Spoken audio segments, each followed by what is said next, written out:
205 মোহাম্মদ শাহরিয়ার আলম। শাহরিয়ার আলম, আপনি বোধহয় পাশের সিটে বসেছেন। এখানেই আছি মাননীয় স্পিকার। আচ্ছা, আমার ভুল হয়েছে। ধন্যবাদ আপনাকে। ধন্যবাদ আমার মাননীয় স্পিকার। ভুল হয়েছে। ধন্যবাদ মাননীয় স্পিকার। আমি মাননীয় বস্ত্রমন্ত্রী মহোদয়কে একটা ছোট্ট কারেকশন করব আমার প্রশ্নটা যাওয়ার আগে। বর্তমান বস্ত্রশিল্পে ওভেন খাতে ভ্যালু অ্যাডিশনের পরিমাণ শতকরা 30 ভাগেরও বেশি এবং নিটওয়্যার ক্ষেত্রে এটা শতকরা প্রায় 50 ভাগের মতো। যাই হোক, আমার প্রশ্নটি হচ্ছে, আমার নির্বাচনী এলাকা রাজশাহী 6। রাজশাহীকে আমরা সবাই স্মরণ করি রাজশাহী সিল্কের জন্য এবং আমের জন্য। তাছাড়া জাতীয় প্রতিটি পর্যায়ে রাজশাহী আজকে খুব বেশি উপেক্ষিত।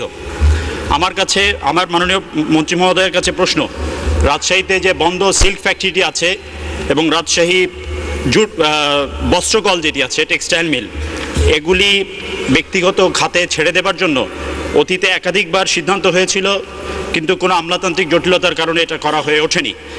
আগামী কতদিনের মধ্যে আমরা আশা করতে পারি, যেহেতু উনি পরিষ্কার করে বলেছেন যে জাতীয়ভাবে নতুন করে সরকার থেকে মিল কারখানা চালু করার কোনো পরিকল্পনা নেই, সেখানে এগুলি কত তাড়াতাড়ি ব্যক্তি খাতে ছেড়ে দেওয়ার পরিকল্পনা আছে ওনার? ধন্যবাদ। মাননীয় মন্ত্রী। মাননীয় স্পিকার, আমি কিন্তু ব্যক্তিগত ছেড়ে দেওয়ার কথা বলিনি। ওনার প্রশ্নের সঠিক জবাব চেলে নোটিশ দিতে হবে। ধন্যবাদ। ধন্যবাদ মাননীয় মন্ত্রী।